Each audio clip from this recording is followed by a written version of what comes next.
The relationship between language and national identity in Nigeria is complicated to say the least. It is a country of more than 200 million people belonging to hundreds of different ethnic groups, with no clear group holding a majority. Between these groups there exists within the region of 500 different spoken languages.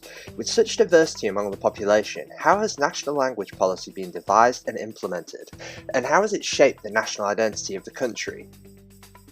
Of the hundreds of ethnicities in Nigeria, 3 comprise roughly half of the entire population. These are the Hausa in the north, Yoruba of the southwest, and the Igbo in the southeast. In the 16th century, when Europeans first arrived on Nigerian shores, the Hausa north was already prosperous, having benefited for centuries from the trans-Saharan trade route, dealing textiles, spices, and slaves with territories in northern Africa and beyond. Through this exchange had also come Islam, and with it the Arabic scripts. This led to a pre-colonial body of literature in the language of the Hausa written in Arabic, and thus to a standardized form of the Hausa language. This became a lingua franca for the peoples of the north. Due to this, in 1914, when Lord Frederick Lugard divided what was then a British colonial holding into North and South provinces, Hausa was permitted use as the language of administration throughout the north, albeit with the conditional dictum that it would be written in Romanized script as opposed to Arabic. In contrast, the Southern Territory, much more diverse in its amalgamation of tribes and languages, was permitted the use only of English in administrative affairs. The British relied on interpreters from the indigenous peoples taught by missionary schools, not permitted in most of the Islamic north. Though this situation on the surface seems favourable to the Hausa, granting a level of prestige to their native tongue, the repercussions were that, as Nigeria approached independence, Southerners dominated nationwide bureaucratic positions, in addition to other fields that benefited from a Western education, leading to a greater economic development. Before independence was achieved, however, in 1939 the British further divided the Southern Territory into 2 separate regions. In 1954, these regions, dominated respectively by the Igbo and the Yoruba, as well as the Hausa in the north, were permitted self-governance under the British umbrella. This led to both further separation between and a solidifying of ethnic identities within the regions. As independence dawned in 1960, the concerns of the people were thus: 1. The North was wary of being dominated by the more educated and economically developed South. 2. The southern regions were smaller and much less populated than the North, giving them a numerical disadvantage in democratic processes. And 3. Minorities in each of these 3 regions were concerned that they would be dominated by the largest ethnic groups and their interests go unheard. Seeking fair representation, they called for further administrative divisions in which they would become majorities. The nation was created then, not due to a shared cultural history or language, but the relinquishing of a colonial territory. As feared, the populational majority in the north allowed them to gain control of the new government.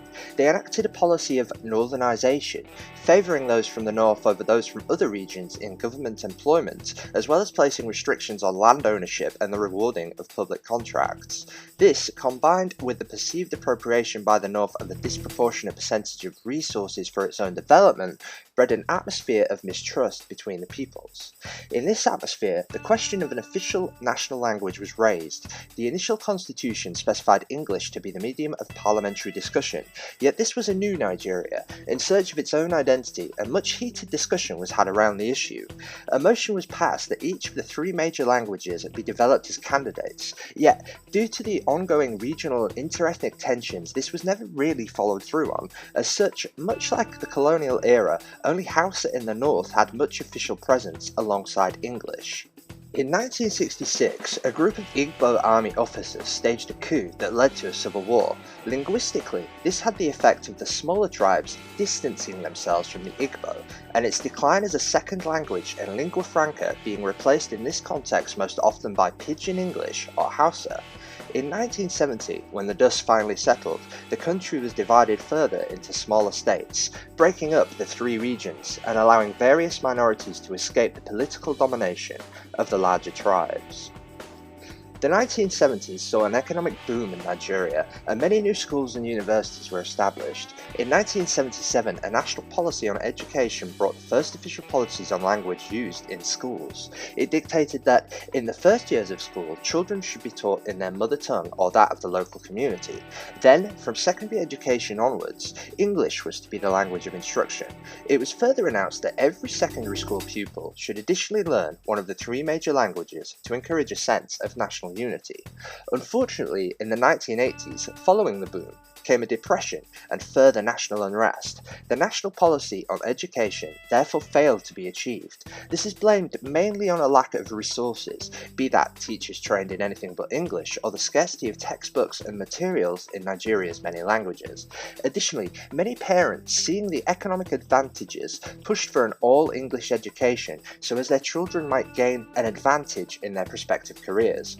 One domain in which indigenous languages did make progress was agriculture, with government officials learning them to communicate with farmers. However, by and large, Nigeria has seen and continues to see a continuation of English as the country's official language, both in education and affairs of governance. For the final part of this video, I asked a Nigerian student living in the UK about her experiences in relation to language growing up in 90s and 2000s Nigeria. Here is what she had to say. I was born in Benin City, which is in Edo State, in the southern part of Nigeria, and I was born in the 80s. And which tribe do you identify with?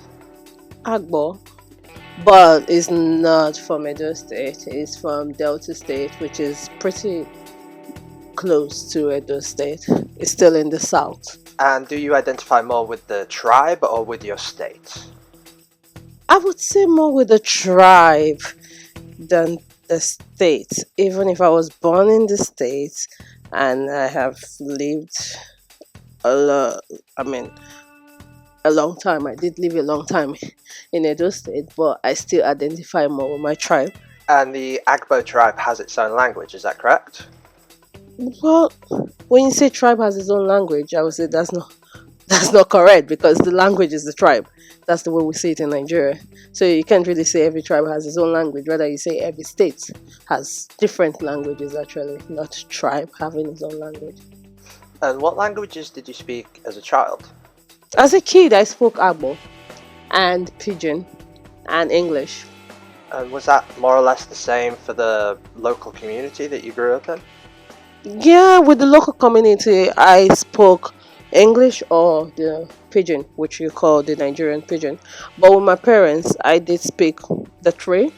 It could be Agbo, it could be Pidgin, it could be English. It all depends on, most times, what my parents are speaking to me and the language they decide to speak to me in. Because as a child, the experiences, most times parents often speak to you in the local dialect. The reason is because they want you to know how to speak it, so that when you grow up, you can easily identify with other people of similar tribe. So you learn your language more from your parents, and especially someone like me who grew up in Edo State, which had a different local dialect. So it was important to my parents to speak to me in Agbo, because there's a tendency I won't learn it outside the home. So what about in school and during your education? It's always been English. In Nigeria, the official language for education is English. From the first day you step into school is English. Outside the classroom, you speak Pidgin most of the time. Kids don't always speak English, when they interact with each other. And with the community, it was more of Pidgin language than English. When I got to high school, it was compulsory to learn the language of the state. So I had to take Benin as a course. Okay, funny enough, I had two languages I had to take. I had to take Benin and I had to take French. I still don't know why I had to do French, but I had to do French. In those days, most secondary school, you are meant to teach the language of the state. So because I lived in Edo State and I was studying there, so I had to learn. It was like you have to learn how to speak Benin and how to write in Benin and do your exams in Benin for 3 years. So you didn't study one of the three major languages, the Hausa, Yoruba, or Igbo?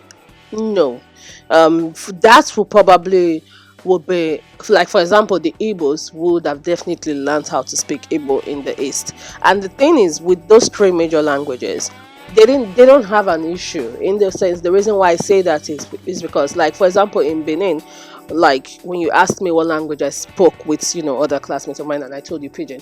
That is because Benin is not known, Edo State is not known to speak the local dialect as often as the Igbos. Like the Igbos, the Yoruba, and the Hausas, what they tend to speak outside the classroom will be those languages. So they kind of united in that. Like, for example, if you were a child, not just a child, if you go to the east, for example, to live, there's a tendency you will learn how to speak Igbo if you stay there long enough. Same with the north, and same with the west, which is Yoruba. So those languages act more as like regional lingua francas. Exactly. So it's like a lingua franca. You go to the markets, that's what they're speaking.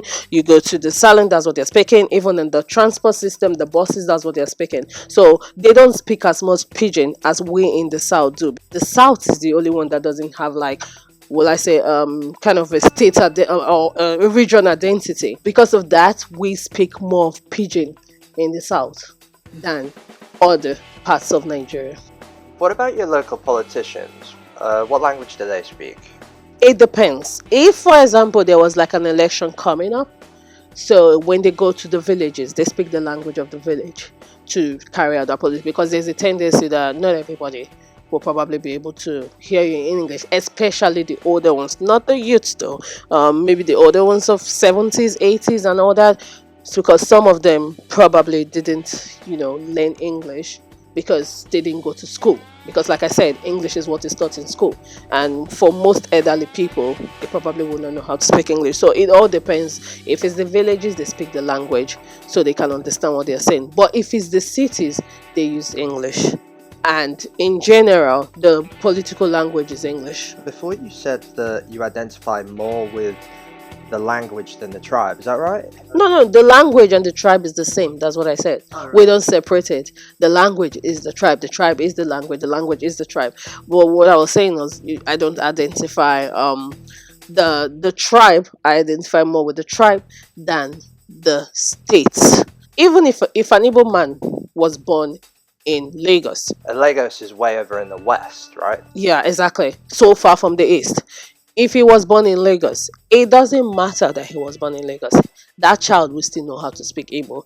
That person, when he grows up, will still go to the village almost every Christmas, because it's like a tradition. They have this perception that you should always relate to your home. So even if the Igbo man will know how to speak Yoruba because he was born there, and like I told you before, it's like the lingua franca, the local dialect, so they speak it a lot. So the Igbo man will know how to speak Yoruba, and he will also know how to speak Igbo because the parents would have instilled the Igbo language to him. But if you meet him on the street and say, "Who are you?" he's going to tell you he's an Igbo man, even if he's probably visited the East maybe 5 times since he was born. So considering what we've talked about so far, can you sum up, is there a Nigerian national identity? How does that relate to language? Does English maybe serve the purpose of that, seeing as it's the official language, or what are your thoughts on that? English serves the purpose of that in terms of language. We all identify ourselves with English. That's what we speak. Well, it doesn't matter where you're from, we all speak English. We do everything in English, so it still remains our official language. But most of the time, we still identify ourselves to our local dialect rather than, like I explained before, rather than the state where we were born. If we met, for example, if two Nigerians met in Japan, they're going to speak English, except they recognize that they are both from the same local, have the same local dialect. That's the only time they will start speaking their local dialect. So English is still our official language, and it's still what we identify ourselves with. We all speak English. Do we have a national identity per se? I wouldn't really say yes, because if you talk about national identity in Nigeria, the first thing they're going to think about is the national identity card, rather than what national identity is.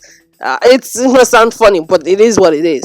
People, we don't really like look at, okay, what's our national identity? Or say for the UK, everybody speaks English and everybody's British. But with Nigeria, we're like, yeah, we're Nigerians, we speak English. Do you think Nigeria should have one of its own indigenous languages as a national language? That is like a broken egg. In terms of trying to change the national identity at this point, is like a split egg. I mean, an egg that you can't literally take it back all into one. Let's say the parliament wakes up and say, okay, we want Yoruba to be the official language. The Hausa people are going to revolt. The Igbo people are going to revolt, and all other 400 and something languages are going to revolt. At this point, you can't make any language the national language. It's too late for that. The only way that can happen if it's Nigeria split into bits according to their languages. Because at this point, you trying to make one language the national language is like you telling everybody in Nigeria that that language is superior, and nobody wants to accept that their language is a minority. Even if we know there are three major languages and every other one is like a minority, but nobody wants to accept that. So we can only go forward just using English, because English is the only thing that unites us when it comes to language, because nobody's going to accept that mine is better than yours. So it's too late for that. Okay, thank you for your time. Jesus loves the little children, all children of the world. Red and yellow, black and white, they are precious in his eyes. Jesus loves the little children of the world.